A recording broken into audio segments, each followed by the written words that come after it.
great news. Well, I'll tell you what, you never count the old men out. Gartlets and Arfonts are very similar in that category. He fired that engine up, and he didn't waste any time to get on the throttles and made the longest pull of the evening. He went out the back door, a full pull and more at 310.7 feet. Here's another angle on it. Look at her power. And I don't think that's right. No, I agree with you. That steam coming out of there is just not right, but he still made it through there. Very strong pull. I guess being in the Motorsports Hall of Fame, it kind of pays off when you need it. Yeah, he deserves to be there, no question about that. So he's going to lead him into the pull-off unless JUDY KNIPSTEIN or Bob Jostock, the only two tractors left to pull, can top that number. And I don't like their chances. No.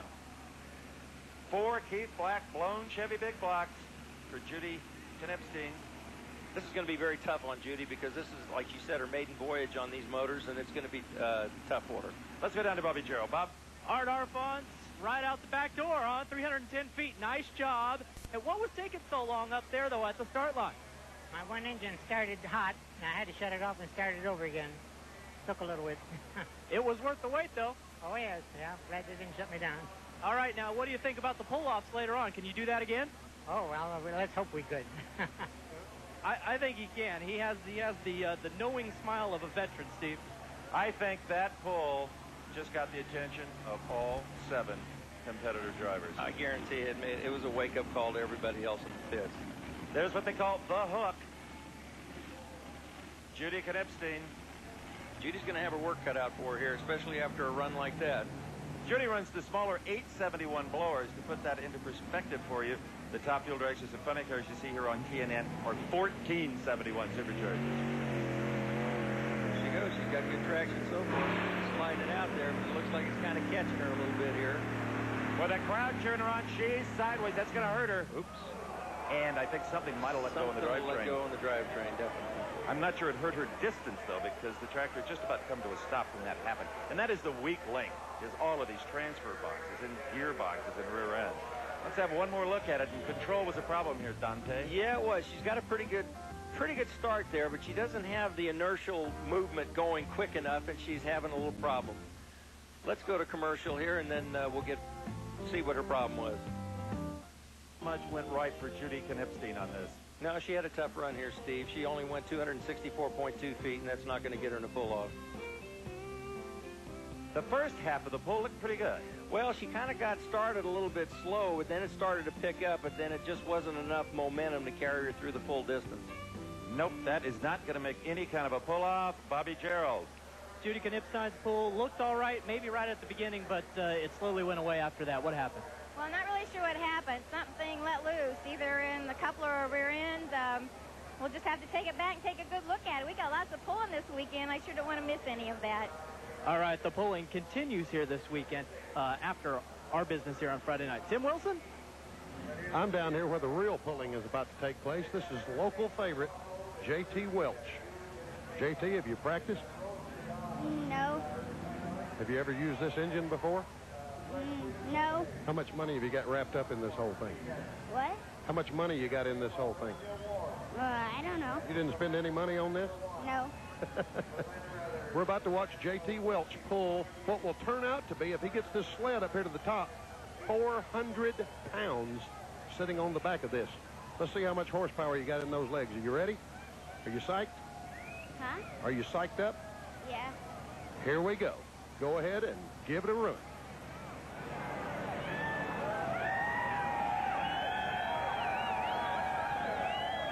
JT is getting prepared. Ready, JT? Go, JT, go! Look at this. This will turn out to be 400 pounds if he pulls it up to the top. He's at about 35 feet. He's at 45 feet. He's going to get it up to 50 feet. Keep pushing, JT. Look at that intensity. Look at the heart. 400 pounds, 50 feet. Look at this kid. Great job. Great job. You're my idol. I love you, man. The old line about working with kids or animals was never truer than that moment. Here is our last puller, Bob Jostock. He's got to go 297.2 feet to bump out Rodland Knox. Oh, baby. Oh, he's got a great run going there, Steve. I think he's going to make a full pull here. Well, they'll laser measure this and get the distance up to us, but it looks pretty close. Rosalind Knox right now has got to be shaking in her boots a little bit. She had a fine pull. She was very proud of it at 297.2. But it's very possible that Bob Jostocker and Wild Child with 5 supercharged Chevy big block engines may have just made the pull-off. He did not. Rosalind Knox will make the pull-off along with Art Arfons and Steve Klingenberg. And we'll be back with some truck pulling action right after I tell you, hey, NTPA pulling fans, are you getting the inside scoop on pulling? If you're not, well, you're probably not receiving the premier magazine on the sport. What else? The Puller. For more information on the Puller magazine or to become a member of NTPA, just contact the NTPA by calling 614-436-1761 or write to the NTPA in Worthington, Ohio. Call that number on your screen. We shall return. Good to know that the citizens are worried about keeping their parks beautiful and safe. For instance, this sign, no domestic or domesticated animals allowed in park. It's good to know that Wisconsin citizens are trying to find a place for their lions, tigers, and bears to play without being bothered by those pesky poodles. Poodles, poodles, poodles. Everywhere you go, it's poodles. I hate poodles. Tim belongs in that park. He is certainly not domesticated. Okay, our qualifying round really for the pull-off is over, and here's how the 8 performed. We've got Art Arfons at 310.7 feet. We've got Steve Klingenberg at 301. Rosalind Knox, 297.2. Stone at 294.3. Joe Stock, 289. Petro, KNIPSTEIN, and WELCH. Unfortunately, didn't make the field. But only the top 3 qualify for the pull-off. I'll tell you, this surface is certainly holding up very well. Bobby Jarrell?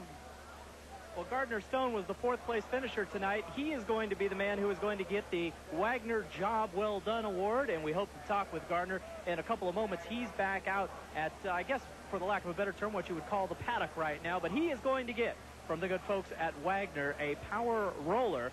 Power roller is going to be in the mail, Gardner. Tim? Well, we have declared a winner here in the kiddie pool. Where's my winner? Here he is, JT Welch. I told you you were the man.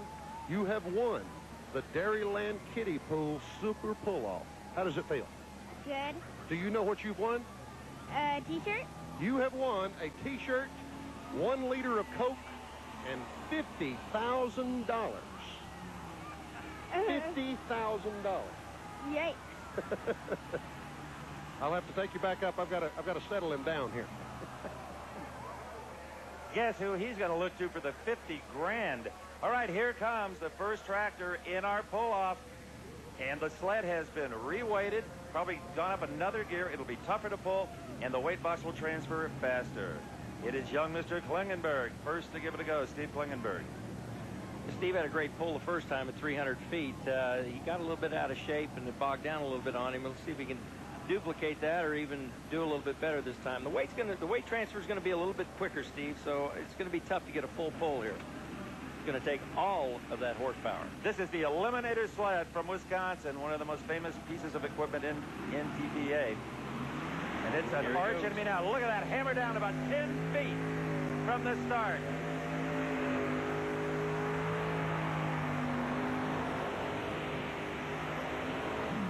Oh, man, he melded a motor to do it, but what a pull. That was a great pull. Boy, did you see that sled come up that fast? I don't know how he made that horsepower to pull it that far. I saw some of your motors look a little like that. I saw a lot of them at Indianapolis one afternoon. There was not a part left of the trailer. Well, Steve Klingenberg waiting for a measurement, as are we, but he's going to have some work to do on that tractor, but that can wait till another day. How about 290.5? That's a great run. Look at the front end come up on that thing. You can see he added a little bit more weight that time. He drops a cylinder here about 290 feet, and you'll see it go away there in the back motor, and that's just burning a piston down to the nubs. Unfortunately, that loses a lot of horsepower, and he was unable to make the full pull.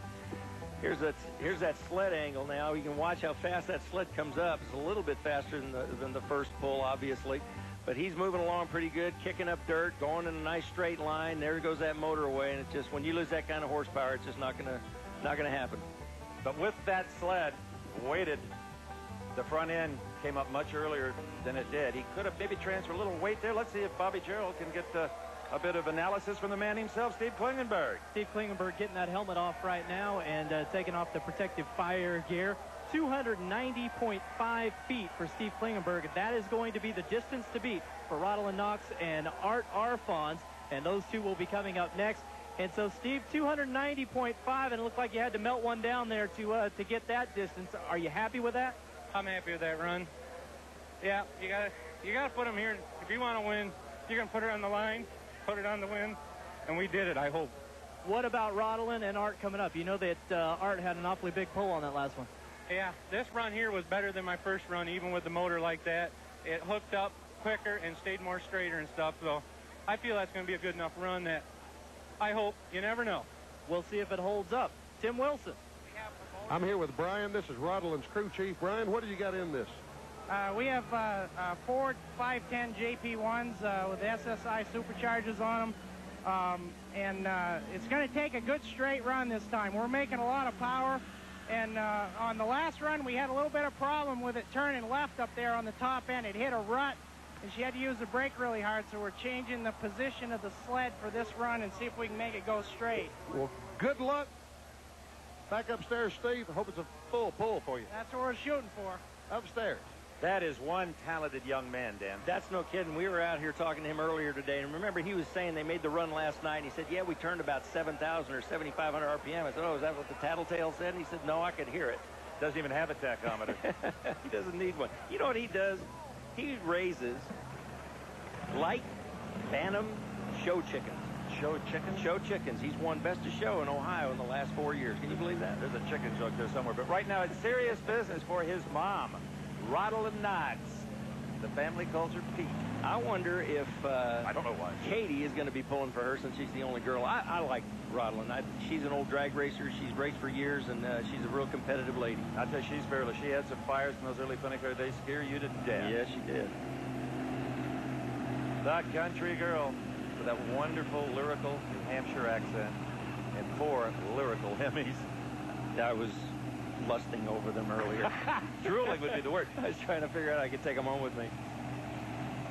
And there's her competition looking on. Yeah, old Steve is down there wishing the best, but I don't know. Steve had a rough go himself, and I don't know. We'll see what Rodolin can do here.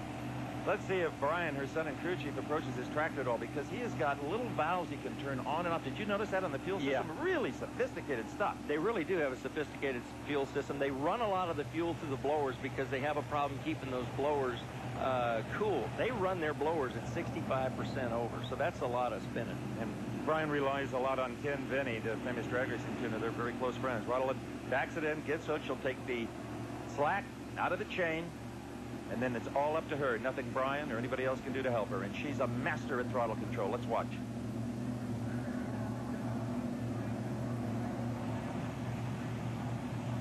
Trying to get it into gear. Looks like it won't go into gear. It's a Crowder Glide style clutches in all 4 of those bell housings. And sometimes, as you well know, if you rock it back and forth, you can get it out of reverse and back into forward gear. But you know, those transfer cases go through so much pressure when they spin those motors and all that horsepower going through those transfer cases. Here it looks like she's got it straightened out. Let's see what she does here. There she goes. She's hooked up. Boy, that was a lot of last-second pressure she didn't need. She goes. Looks good. Butterflies are wide open. Wide open. She's not holding back here at all. Steve Klingenberg looking on. Yes, I think she got it. He doesn't think so. Steve Klingenberg saying no. But we'll be back and tell you what the official distance was for Rodolin Knox. Is she going to win this pull-up or not? Hang in there. Plus, the big rig trucks are coming your way.